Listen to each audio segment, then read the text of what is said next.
Soy María Rosa Lojo, nací en Buenos Aires en 1954, hija de españoles, lo que no es un detalle menor en mi vida porque mis padres pertenecieron a la generación, la última ya de emigrantes de la posguerra. Mi padre era un gallego republicano que decidió vivir en Argentina los años que le estaba robando el régimen franquista. Así que ese es el motivo por el cual nací en Buenos Aires.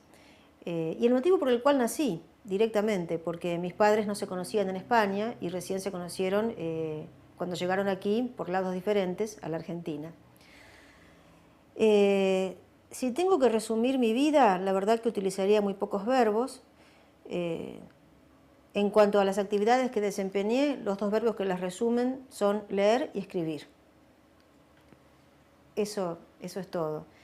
Y las cosas que me han preocupado, bueno, investigar el mundo o la vida, tratar de disfrutarlo. Y las experiencias centrales, además de leer y escribir, el amor, la amistad, tener hijos.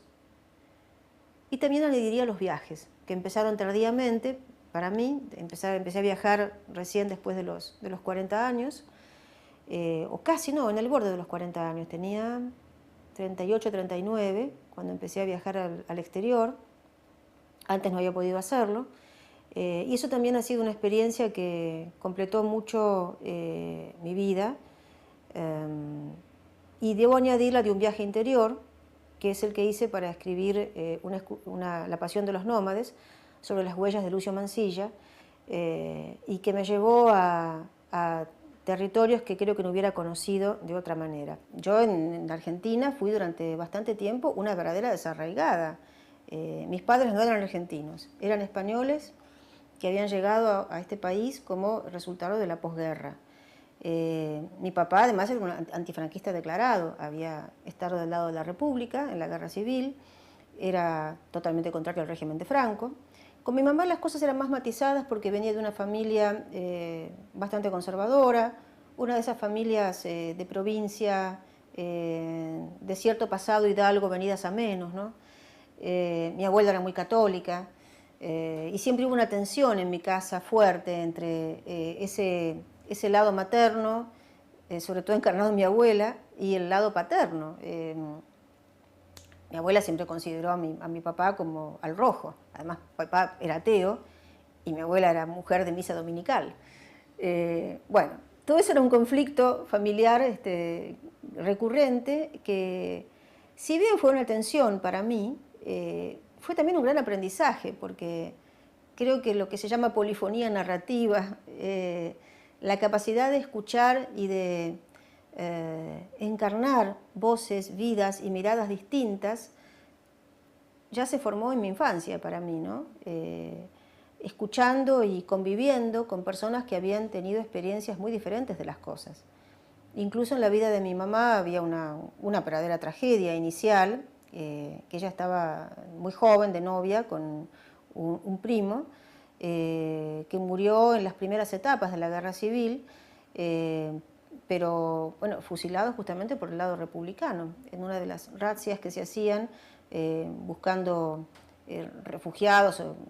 La madre de este novio de mi mamá era, bueno, una persona también de mentalidad conservadora, relacionada con la iglesia, y tenía, creo que, a varios curas escondidos en el sótano de su casa. Esa fue la historia que me contaron, ¿no? Entonces, bueno, descubrieron a esta gente y terminaron fusilándolos a todos. A pesar de esto, bueno, muchos años después, mi mamá conoció a mi papá, que había estado en el otro bando, se enamoraron y se casaron. Pero bueno, había todo un conflicto de fondo, y que era el conflicto de toda España, es decir, todos tenían culpas y cosas que echarse unos a otros en cara. Y se trataba ni siquiera de hablar de ese tema, porque si se empezaba a hablar no se terminaba nunca. Es decir, el conflicto era una herida abierta y lo fue durante mucho tiempo. En fin, y ahí aprendí realmente a pensar y mirar en perspectivas distintas. Que para mí, una desarraigada en tierra argentina, porque mis padres siempre pensaron en volver. nunca pensaron que se iban a quedar toda su vida hasta que se murieran acá. Pensaban que era transitorio y que cuando, sobre todo mi papá, cuando cayera Franco y cuando la situación cambiara en España, él iba a volver y sus hermanos querían que volviera. Siempre estaban escribiéndole y pensando en él. Bueno, Franco tardó muchísimo en morirse. Mi papá lo vio morir, eso sí, ¿no? Pero después se enfermó él, también se enfermó mi mamá, los dos murieron y nadie volvió. Y me quedó a mí el encargo de volver a un país en donde nunca había estado, pero que era, de alguna forma, según el mandato familiar, mi país. Bueno, yo tenía un gran embrollo en la cabeza, ¿no?, con todo esto. Me sentía por momentos más española que argentina, la tradición en mi casa era muy fuerte, la cultura de base que yo recibí era completamente española. Incluso con mis padres, yo hablé siempre de tú y de vosotros. Nunca hablé de vos, en casa no se hablaba de vos. Hasta la comida era una comida muy de allá, ¿no? Yo probé pastas de grande. En casa no se comían pastas. Debe ser una de las pocas casas argentinas en que no se comían pastas, pero bueno, así sucedió. Y creo que el interés enorme que yo desarrollé por la historia local, la historia argentina, se debió justamente a eso. Yo había optado por la Argentina, en definitiva. Me casé acá con un argentino de tercera generación, que estaba muy afincado y con el cual aprendí a tomar mate, porque mi marido es de la provincia de Misiones. Así que, bueno, adicto al mate totalmente. Yo no tomaba mate, en casa no se tomaba. Empecé a tomar mate con él y bueno, y ahora yo soy adicta al mate. Y cuando opté por la Argentina, bueno, cada vez me interesó más, me pareció más fascinante. Me empezó a gustar realmente mucho conocer todo este background histórico. Y así fue. A través de la carencia, de la fecundidad de lo insuficiente, empezó la exploración literaria.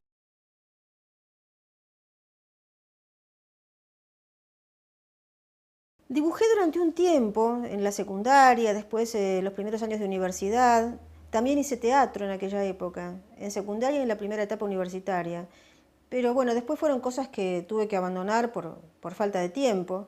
Y además cuando uno se especializa y se dedica mucho a una cosa, bueno, todo lo demás se diluye bastante. Queda como una afición, como una actividad placentera, pero en la medida en que yo hubiera querido transformar eso realmente en actividad artística profesional, bueno, hubiera tenido que dedicarle todo mi tiempo, naturalmente como hacen los actores o como hacen los plásticos. No obstante, siempre seguí vinculada de un modo o de otro con esas actividades.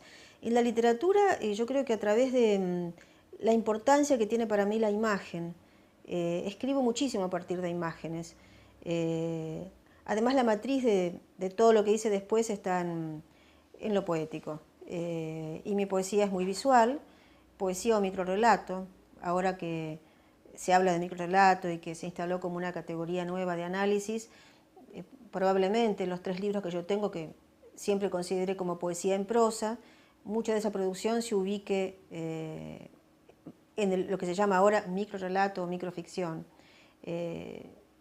Todo depende de los enfoques teóricos, ¿no? Por ejemplo, Paquita Noguerol, que es profesora en la Universidad de Salamanca y es una de las especialistas más importantes en el tema, considera que dentro de la microficción debe incluirse también, ¿por qué no?, aquellos relatos breves de impacto lírico, que bueno, son sobre todo los míos, así.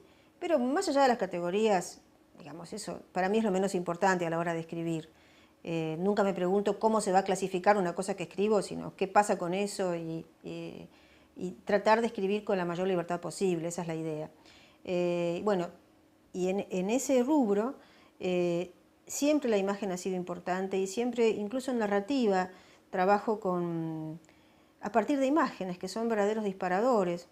No sé, en la novela Finisterre, que fue la última novela que publiqué, bueno, Finisterre, que es un lugar geográfico y es un lugar simbólico, fue la imagen decisiva. Empieza la novela con esa pintura interior realmente de el mar, el confín, el abismo, y todo el libro se relaciona con eso. Y en cuanto al teatro, bueno, yo creo que escribir literatura es muy parecido, por la experiencia que tuve algunos años, es muy parecido a ser actor, escribir literatura narrativa y novelística, donde uno crea personajes, requiere condiciones muy similares a las de ser actor. Un actor tiene que identificarse con su personaje, le guste o no, tiene que hacerlo funcionar de una manera verdadera, tiene que convencer al público de que es ese personaje en un momento dado. Y bueno, los novelistas hacemos lo mismo. Es un procedimiento muy parecido. Y además la experiencia de vivir otras vidas, quizá las vidas que uno no pudo realizar, que no hubiera realizado, ¿no? Uno va optando por determinadas cosas, pero queda esa dimensión virtual, tanto en la literatura como en el teatro actuado. Me siento más cómoda, evidentemente, escribiendo que actuando, ¿no? Si no hubiera seguido por el otro camino. Pero son dos experiencias, tanto la plástica como el teatro, que dejaron una huella en todo lo que escribí después. Si pienso cuándo me decidí a escribir ficción, lo primero fue la poesía. Eso sí saltó muy fuerte en la época de la adolescencia. Fue mi primer acceso a la literatura creativa. Y también recuerdo que en la época de la adolescencia algo que hacía con bastante frecuencia eran traducciones y apuntes críticos. Eso lo hacía espontáneamente, me gustaba cuando leía libros que me habían producido un impacto fuerte, escribía sobre esos libros. No sé si, yo creo que ya no tengo más, pero en una época tenía esas carpetas todavía, o cuadernos de apuntes acerca de personajes que me habían fascinado. Recuerdo el impacto que me produjo Crimen y Castigo de Dostoyevsky, por ejemplo, o La náusea de Sartre en aquella época, y escribí sobre esos libros. Por otro lado, lo que yo hacía ya como escritura totalmente creativa era poética. La narrativa empezó más tarde para mí, ya después de los 20 y pico de años. Empecé a escribir ya con más fluidez narrativa. Completé un libro de cuentos que obtuvo el premio del Fondo de las Artes. Luego terminé alrededor de los 30 años una primera novela. Y después sí, ya después de los 30 ya empecé a escribir narrativa con más fluidez. Pero la publicación de la mayoría de mis libros de narrativa es bastante tardía. Casi todos se publicaron después de los 40 años. La pasión de los nómades, que publiqué cuando cumplí 40, cosa que me gustó porque era la misma edad que Mansilla tenía cuando hizo su excursión de los indios ranqueles, así que había como una coincidencia mágica casi entre esas dos edades y visiones del mundo. Bueno, también Mansilla, por ejemplo, fue un personaje que me gustó mucho componer, que me compenetré mucho a través de su escritura. Leí con gran placer realmente la obra de Mansilla, que es maravillosa y es muy actual. Y bueno, durante bastantes meses de mi vida, yo creo que de algún modo fui Lucio P. Mansilla, volviendo por los pasos de su excursión de los ranqueles en la década del 90 del siglo pasado, del siglo XX. Yo los personajes históricos los trabajo primero, obviamente, a partir del conocimiento de lo que hicieron y cómo se movieron en el mundo y de los hechos, bueno, que aparecen en documentos y en relatos historiográficos. Cuando son escritores, la cosa es más rica, porque, bueno, en el caso de Lucio Mansilla, de Eduarda Mansilla, de todos los escritores e intelectuales que aparecen en las Libras del Sur, bueno, ahí tenés además el material de sus obras. Pero ya cuando se entra al terreno de hacerlos actuar y vivir en una novela, eso es imaginación de cada escritor, y el resultado es diferente según cada uno es también, ¿no? Si uno piensa, bueno, en figuras que han sido objeto de muchas novelas y obras narrativas, bueno, el mismo Rosas, que la figura aparece reiteradamente en muchas obras. Todo depende de la estética de cada escritor, de la idea que uno tiene formada acerca del régimen político una determinada figura de gobierno, de cómo se relacionó con la gente,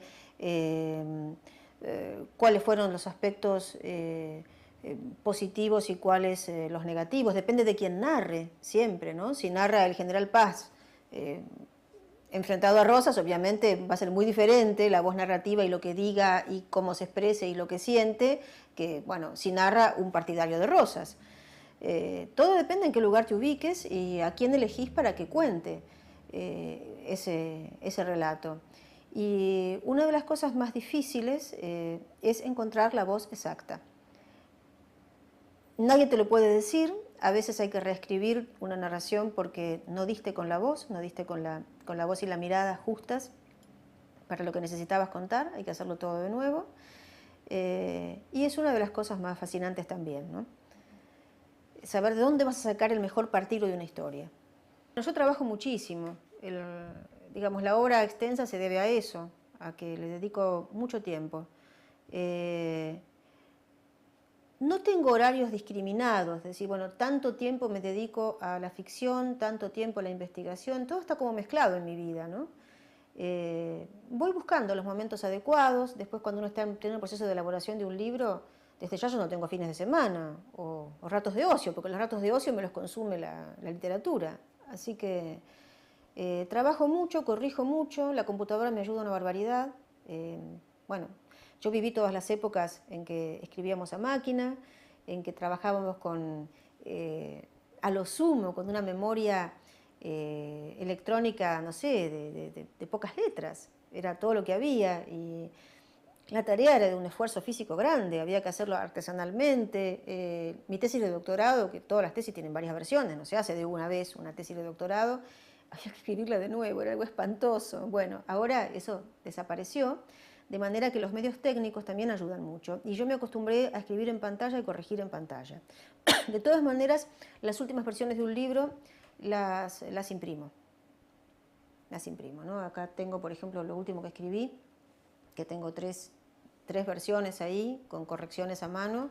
Eso lo tengo que hacer sobre papel, no lo puedo hacer la última corrección fina nunca la hago en pantalla, es sobre papel. Y los hábitos, la verdad es que si pienso en hábitos son los de un adicto, no hay mucha diferencia. No tengo que consumir, pero estoy conectada casi todo el tiempo, uso mucho correo electrónico, tengo mucha comunicación así intensiva con otras personas, lo cual enriqueció mucho mi mundo, pero también me complicó la vida bastante, porque es muy difícil mantener toda esa red de relaciones simultáneamente, ¿no? Y al mismo tiempo producir. Pero bueno, no hay ningún secreto. En general escribo en el escritorio, si se me ocurren ideas también, llevo siempre un cuaderno a mano en el portafolio o donde viaje, que viajo bastante como para tomar apuntes y anotar las cosas que se me ocurren. No llevo laptop en los viajes por el peso, porque después tengo que irla cargando y además tengo miedo de perderla. Así que durante los viajes en general lo que escribo es a mano. Y bueno, me pongo así con todo cuando estoy acá en casa, encerrada. Y lo que predomina es el momento de vitalidad. Yo creo que una de las razones de esta adicción a la escritura es esa, ¿no? Que te potencia muchísimo. Es como todas tus capacidades perceptivas, sensitivas, sensuales, intelectuales, todo está en juego. Estás a 1000. Eso es lo que yo siento cuando escribo, ¿no? Lo que por ahí otros pueden llegar a sentir al borde de, qué sé yo, al borde de un precipicio o en una carretera manejando a 150 por hora, yo lo siento escribiendo. No por la velocidad, sino por la experiencia de intensidad, que es muy grande y que exige, es como una máxima exigencia de todo lo que yo puedo dar, todo el bagaje de mi vida, de mis lecturas, de mis experiencias, todo está puesto ahí.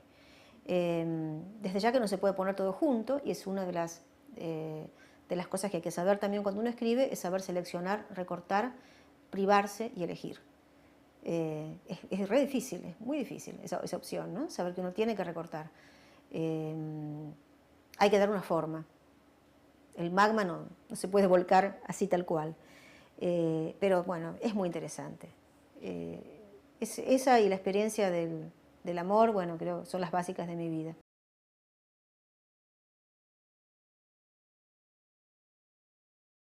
Yo recuerdo que a los 26 años me había presentado al concurso de narrativa de MC, con un libro que después se publicó porque ganó otro concurso del Fondo de las Artes, pero que salió como única mención de ese concurso, pero no lo publicaron en ese momento. Bueno, el libro, a ver, lo describo brevemente, es como una especie de antecedente, si yo lo miro desde ahora, de las historias ocultas en la Recoleta o de Amores Insólitos, un libro de cuentos construido con esa perspectiva, desde la voz de personajes históricos, personajes míticos, que están en un momento crítico o final de su vida y se miran a sí mismos y cuentan su historia, o cuentan una percepción del mundo, o aquello que quisieron hacer y no hicieron, bueno, etc. Es muy difícil adivinar quién escribe el libro, si es un hombre o una mujer, porque hay voces masculinas y voces femeninas. Tal vez una punta está en el personaje de Safo que aparece en el libro, ¿no? En ese personaje quizá un lector sutil puede percibir que una mujer desde una experiencia histórica femenina lo escribió, pero no era algo muy perceptible a simple vista.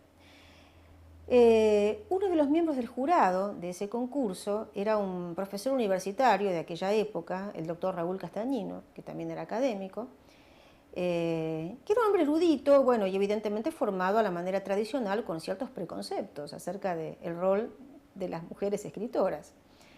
La primera sorpresa que tuvieron fue descubrir que yo era no solamente una persona muy joven, porque tenía solo 26 años, sino que además era una mujer.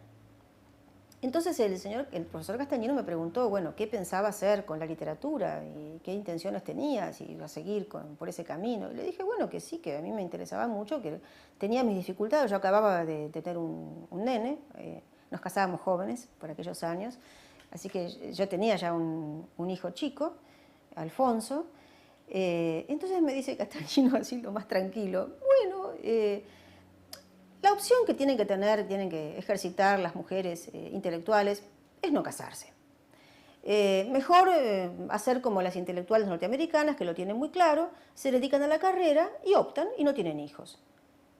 Esto me lo decía un señor que estaba casado y tenía un hijo, y bueno, que era colega de centenares de hombres, pasados y presentes, que se habían casado, formado familias y tenido hijos lo más tranquilos, y nadie les había dicho que tenían que optar entre una carrera académica, literaria o intelectual y la familia. Bueno, esa opción se vivía en esa época. Recuerdo una anécdota que me contó Anishua, que nos moríamos de risa las dos, cuando ella intentó, recién recibida, conseguir un empleo como periodista en La Opinión. Entonces entra en el salón y nota que todos los hombres la miran. Y bueno, la primera reacción, decía ella, era hasta cierto contento. O sea, qué atractiva debo ser, que me están mirando todos, ¿no? Cuando se dio cuenta de que la miraban, además de que Anishua es una chica muy linda, pero bueno, eso aparte, la miraban porque era la única mujer de la redacción. Eso ya no se ve. O sea, ya nadie va a decir, aunque lo piense, nadie va a decir así, como si nada, a una joven profesional que tiene que optar entre casarse y tener hijos y tener una carrera intelectual. Y en un diario, bueno, uno ve, yo creo que hoy día tantas caras femeninas como masculinas. Hay cosas que cambiaron, hay lugares que las mujeres ocupan. Ahora, en cuanto a la legitimidad intelectual que se le atribuye a la literatura escrita por mujeres, es otro cantar. Es más difícil, creo que la visión tradicional sigue predominando. Primero de todo hay un olvido y un desconocimiento de las genealogías femeninas en la tradición nuestra propia. Yo me he dedicado mucho a eso, desde el punto de vista de la investigación de la crítica, además de la novela, a nuestras antepasadas escritoras que existieron, que algunas dejaron obras importantes, uno piensa solamente en Gorriti y en Mansilla, pero que no ocupan en las historias de la literatura el lugar canónico al lado de los hombres, siempre están como un fenómeno de alguna manera marginal o lateral, si bien eso en los comienzos de la historia literaria tenía algún sentido porque era un fenómeno muy reciente, hoy día ya no lo tiene más. Me parece que hay que empezar a pensar las obras de las escritoras por sus valores individuales, no porque pertenezcan a un paquete genérico, ¿no? Todo esto es muy paradójico, ¿no? Por un lado se justifica que haya mesas redondas sobre narrativa femenina, concepto que teóricamente también es un concepto complejo, y bueno, que amerita muchos análisis. Porque uno piensa, bueno, si esas mesas no existieran, si esas publicaciones colectivas no existieran, si esos estudios de género no existieran, las mujeres quizá estaríamos como antes, que éramos invisibles.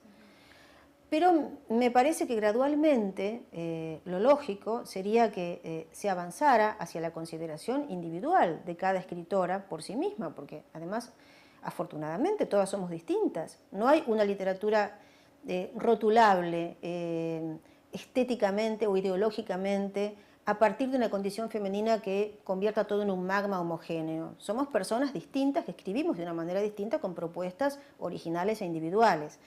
Si bien, desde luego, en las escritoras con conciencia de género, bueno, una tiene presente de dónde sale, qué dificultades vence y sigue venciendo, y tiene presente también que la recepción va a ser un tanto más complicada. Yo he luchado realmente y sigo luchando muchísimo contra los encasillamientos.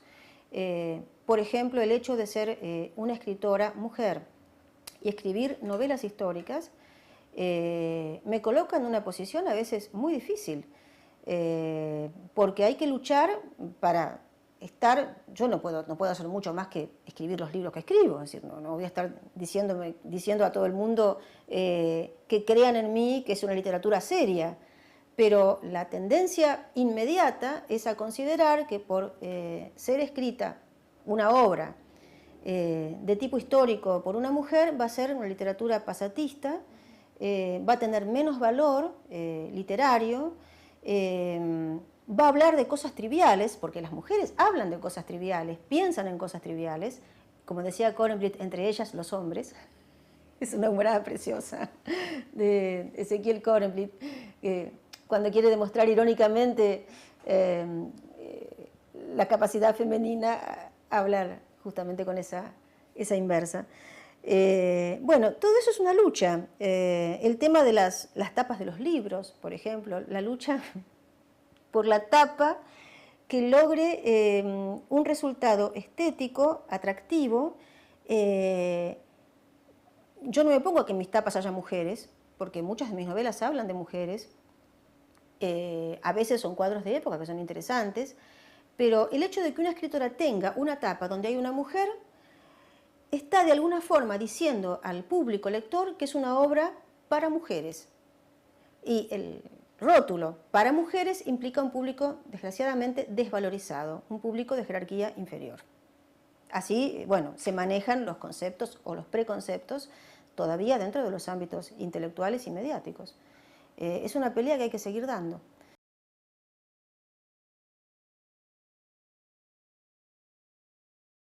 Hay muchas teorías acerca de qué relación tenemos los escritores con los lectores. En cierto modo, uno a veces piensa que la literatura es un intento fallido de comunicación o es un desvío de la comunicación, y como uno no se comunica normalmente con el resto del mundo, entonces escribe. Es una teoría posible. Probablemente la mayoría de los escritores seamos grandes solitarios, si no es, bueno, inviable el hecho de estar horas y horas y horas escribiendo en un cuarto encerrado, ¿no? Uno tiene que tener cierto gusto por la tarea individual y a solas. Pero a la vez, en esa relación unipersonal con un cuaderno, con una pantalla, hay una ambición comunicativa monstruosa y desmesurada, absolutamente, porque aún a riesgo de caer en la grandilocuencia, uno puede decir que los escritores escriben para lo que antes se llamaba la humanidad. Es así. Bueno, no solamente los contemporáneos, sino quién sabe qué otras personas, qué otras generaciones de lectores en un futuro que no vamos a conocer. Se escribe para cuando uno esté muerto. Es así también. Y muchas veces, como dice en algún momento el Mansilla de La Pasión de los Nómades, la celebridad póstuma es la única celebridad que los escritores tienen. Se ha dado muchas veces, ¿no?, en la historia de la literatura. El lector yo creo que ocupa un inmenso lugar. No porque uno escriba para un determinado lector, eso también hay que resignarse a la independencia de la obra, ¿no? Hay que dejarla ir, realmente es así. Es imposible manipular y manejar las maneras en que nos van a leer. Los contemporáneos, bueno, a veces hay intentos de manipulación, uno conoce escritores que lo hacen, que intentan manejar de qué manera se debe leer su obra, que dan pautas, indicaciones de lectura, etc. Yo lo he vivido en mi vida de crítica, digamos, lo he vivido también con escritores con los que me relacioné, que tienen sus propias teorías acerca de lo que escribieron y cómo. Obvio, está bien, cada uno las tiene, pero no es la única manera posible de leer una obra, ¿no? De manera que hay que resignarse a eso, de que van a venir lectores que lean las cosas de una manera diferente y que vean en ellas cosas que nosotros no vimos y no nos dimos cuenta ni que estaban. ¿Quién tiene la razón? Bueno, no hay una razón. Justamente lo fascinante de todo esto es que hay lecturas, y que son diversas, y que son plurales, y que son incontenibles, y no están sometidas a censura. Eso es lo bueno.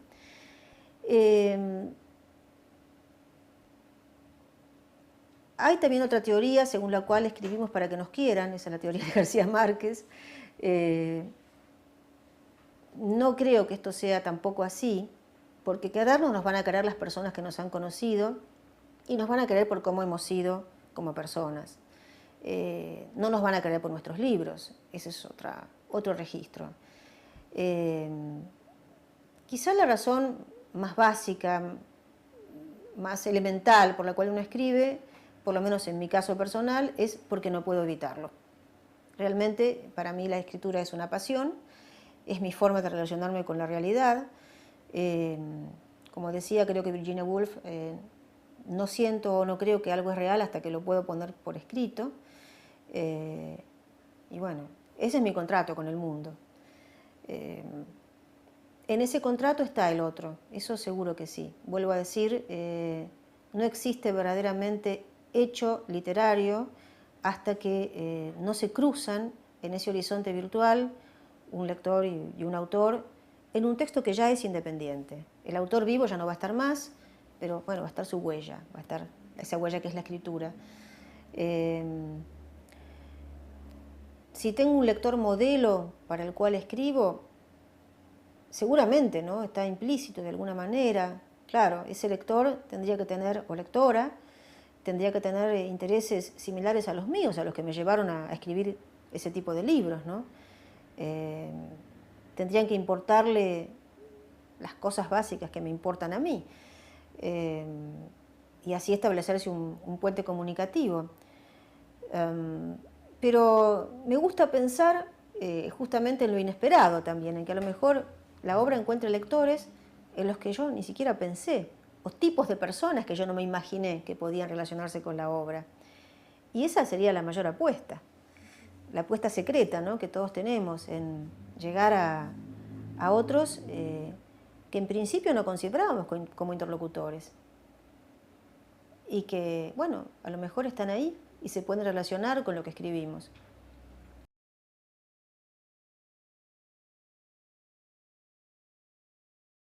Entre mis 10 libros, que no son 10, son más, pero bueno, hay que reducirse a 10, está desde hace mucho tiempo El ingenioso hidalgo Don Quijote de la Mancha. Esta es una edición que trajo mi mamá de España, que no tiene notas, tiene algunos grabados muy, muy hermosos, tiene imágenes, pero no tiene las notas que hacen falta para entender mejor Don Quijote de la Mancha, ¿no? Después, en la facultad, ya manejé otras ediciones del Quijote, entre ellas esta edición de Udeva, que la conservo muy especialmente, y que es una edición de Celina de Cortázar, que fue mi profesora, inolvidable profesora de literatura española del Siglo de Oro, que también tiene lo suyo, tiene otro tipo de trabajos plásticos, además de las notas al pie, del prólogo erudito y de todas las cosas que ayudan a introducirse en esta obra que uno no se cansa nunca de leer. Yo por lo menos la he leído en diversos momentos de mi vida. El Quijote está detrás de mi personaje de Mansilla, sin duda que está latente ahí. Y además el mismo Mansilla en vida, cuando querían satirizarlo, en la revista El Libre Pensador, lo llamaban parece un antiguo hidalgo del tiempo de Don Quijote. Algo de eso tenía Mansilla. Bueno, otro autor para mí importantísimo, porque con él empecé por el mejor camino a introducirme en la lengua inglesa, Este es uno de los libritos que eran de la cultural inglesa, The Importance of Being Earnest, de Oscar Wilde, nada menos, uno de mis autores favoritos. Y estos son los Collected Works. Algunas cosas quedan afuera, como el De Profundis, pero acá están obras fundamentales, como Lady Windermere's Fan, The Portrait of Dorian Gray. Y yo tengo además otra edición, que la trajo también mi madre de España. Tiene también una selección de obras de Wilde, y tiene una introducción de Ramón Gómez de la Serna, que fue amigo de nuestros vanguardistas, y tiene sus bellas ilustraciones. También, acá tenemos el otro tomo, con un dibujo de Wilde, ilustraciones de Ruiz Castillo. Y bueno, un poco mi conocimiento de Wilde viene de estas fuentes. Esta es traducción también de Gómez de la Serna, además del prólogo. Era un ingenioso muy apto para traducir a un autor como Wilde.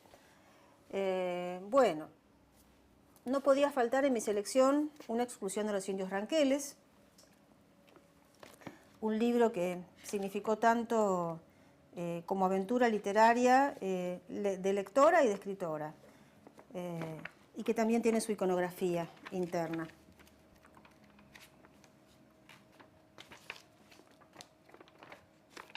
Bueno, vamos a dejar acá. Tengo otras ediciones. A ver, ¿qué otra cosa tenemos por aquí?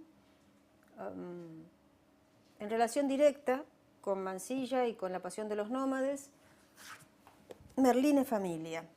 Este autor, Álvaro Cunqueiro, tiene sus cultores y sus devotos en todas las partes del mundo. Es un autor gallego.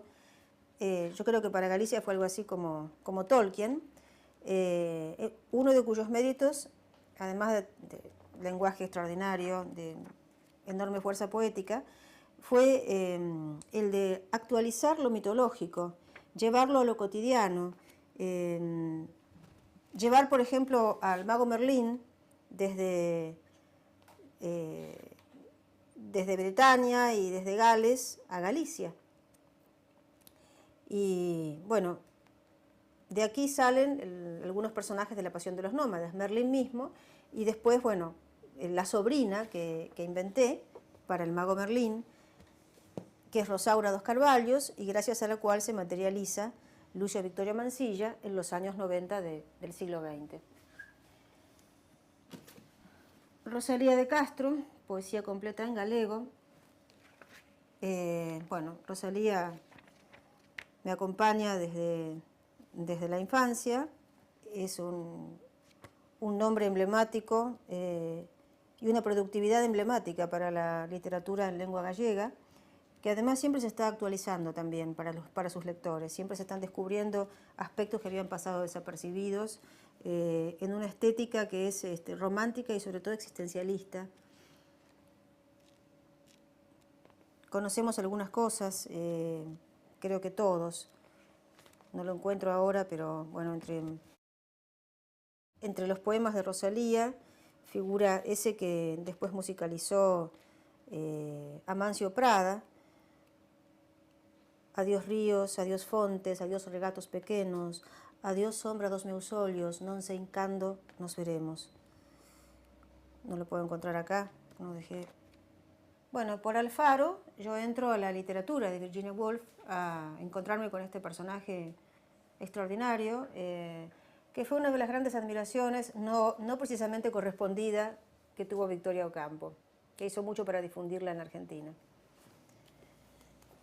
Y tenemos a otra escritora, perdí la edición nueva, pero tengo todavía la vieja, Sara Gallardo, autora de Eisejuaz, una obra singularísima, donde ella crea prácticamente un lenguaje para darle a este personaje sin voz, a este mataco, transculturado y aculturado en muchos sentidos, que es el gran personaje trágico del libro Eisejuaz.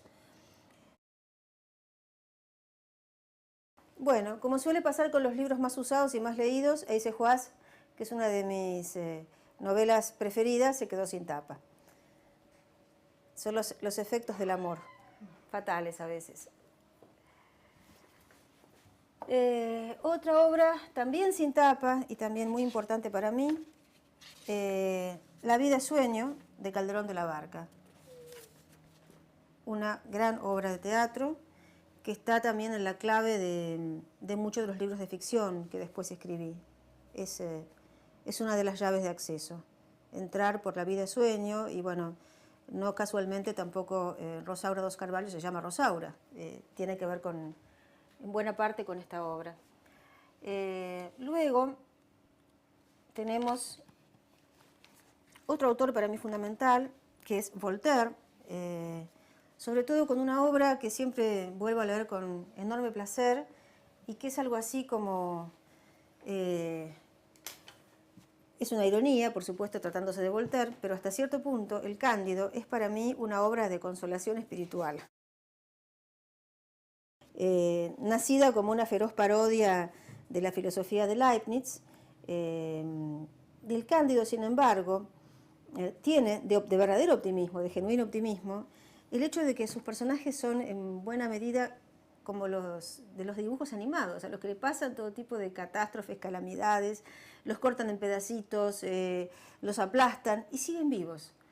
A pesar de todo siguen vivos. Bueno, así ocurre con los personajes del Cándido de Voltaire, que resisten a todo y encuentran dentro de las calamidades que les han pasado una manera de resistir a partir del trabajo y de la solidaridad. Y la última frase del Cándido, bueno, es maravillosa. Cuando Pangloss quiere seguir filosofando, Cándido termina diciendo «Cela est bien dit», répondit Candide, «mais il faut cultiver notre jardin». Acá tengo también la traducción y bueno, siempre que me gusta mucho una obra he tratado de leerla en el idioma original. En muchos casos lo he hecho, ¿no? Las lenguas que manejo, sobre todo las que manejo mejor, son inglés y francés. Bueno, el italiano lo puedo leer, el portugués también, el gallego también. Y el alemán lo estudié porque quería leer a este autor extraordinario, Rainer Maria Rilke. Esto es una especie de bonus track, no está en los 10, no es narrativa, pero es Rilke. Rilke es uno de los poetas centrales de mi vida y hay una frase de este libro, que es el libro de Horas, que no sé si la voy a encontrar, pero me acuerdo de memoria, y la voy a decir en alemán a pesar de que mi alemán no es muy bueno, y dice lo siguiente: Ich lebe mein Leben in wachsenden Ringen. Ich werde den letzten vielleicht nicht vollbringen, aber versuchen will ich ihn. Y la idea es esta: yo vivo mi vida en anillos crecientes, en anillos que se expanden. Quizá no llegue a completar el último, pero voy a intentarlo. Y me parece maravillosa porque es la inversa exactamente de todo lo que pensamos que es la vida. Pensamos en la vida como un decrecimiento, como un deterioro, como una miseria en avance. Y esta obra, que bueno, es una obrita, pensada como obrita, ¿no? Es un libro de horas de meditación espiritual, nos dice todo lo contrario. La vida es una gran aventura cuyo círculo se va expandiendo a medida que envejecemos. Y probablemente, bueno, no vamos a concluir el último, no vamos a vivir la vida perfecta, pero hay un más allá. Vale la pena la aventura, vale la pena el intento. Pasaron los 10 libros sin darme cuenta y me quedé sin Proust, me quedé sin Borges, que es un autor capital para mí, aunque no sabría qué obra elegir. Borges es Borges, no se puede elegir algo. Y sin Francisco Umbral, que es un autor extraordinario, por este libro. No he leído los otros, encontré este tardíamente en mi vida y me deslumbró. Y al lado de Proust, y en continuación, en continuidad con él, pondría, vamos a acumular, acá está Proust, comprado hace 1000 años en una librería de viejo de la calle Corrientes, deteriorado como está, traducido por el incomparable poeta Pedro Salinas.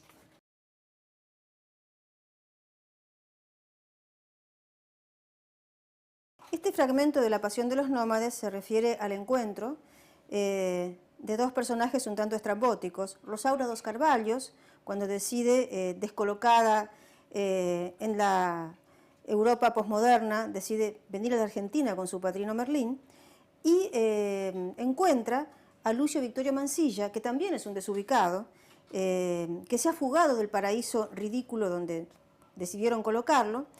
Y bueno, Rosaura lo encuentra porque está buscando, como corresponde a un ser mítico, el ombligo del mundo, el ónfalos que me sirviera de brújula, dice Rosaura en sus cartas.